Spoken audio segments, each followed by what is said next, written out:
সাকিব আল হাসানের সঙ্গে তার এক ভক্তের সেলফি তোলা নিয়ে যে ঘটনাটি ঘটেছে, ক্রিকেটের খোঁজ খবর রাখেন এমন মোটামুটি সবাই দেখেছেন এবং জানেন।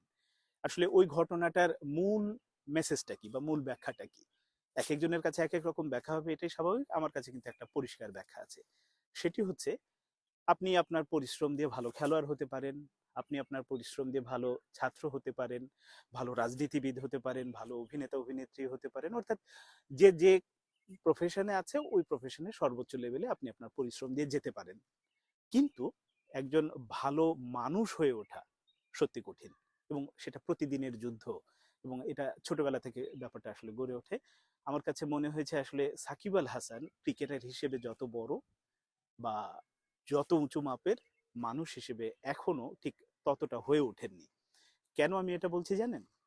ওই দিনের ওই ছেলেটার সঙ্গে সেলফি তোলা নিয়ে ঘটনাটা যে ওটাই প্রথম ছিল তা কিন্তু না। ওই দিন ফতুল্লা স্টেডিয়ামে যখন ঢুকছিল তখনও মানে দর্শকদের সাথে যে আচরণ সেটাও শোভন ছিল না। আমরা এর আগে নির্বাচনী যখন প্রচারণায় ছিল তখনও দেখেছি এরকম ঘটনা।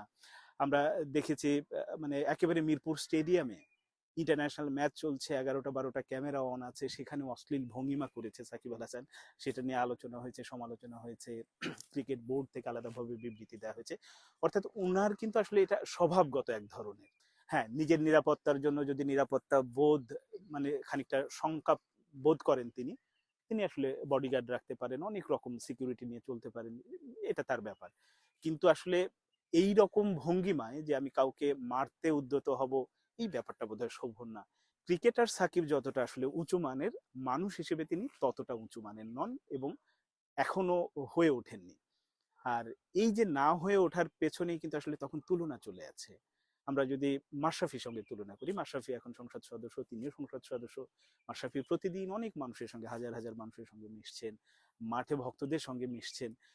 তাকেও দেখেছি আমি, একেবারে কাছ থেকে দেখার অভিজ্ঞতা থেকে বলছি, আসলে এই ধরনের আচরণ মাশরাফির ভেতরে কখনো দেখিনি, যেটা সাকিবের ভেতরে হর হামেশাই দেখা যায়। আমি সাকিবকে নিয়ে কেন বলছি, সাকিব হচ্ছে একটা প্রজন্মের জন্য আইডল, এবং তার এই আচরণগুলো মানে আমাদের যারা সন্তানরা আছে বা আরো পরে যারা আসছে তাদের কাছে এক ধরনের ভুল মেসেজ যায়। এবং এই কারণেই সাকিবের আসলে এই জায়গাগুলোতে অবশ্যই সচেতন হওয়া উচিত।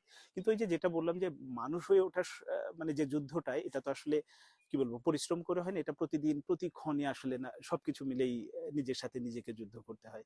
ওই জায়গাটাতে আমার মনে হয় বড় ঘাটতি আছে, যেটা বাংলাদেশের প্রেক্ষাপটে এত বড় একজন তারকা তার আসলে এটা মানায় না। এবং এটা যত হতে থাকবে, মানে ক্রিকেটার সাকিব আল হাসানের ওই যে কি বলবো সুনাম, সেটা খানিকটা হলেও ক্ষুণ্ণ হতে থাকবে, ম্লান হতে থাকবে।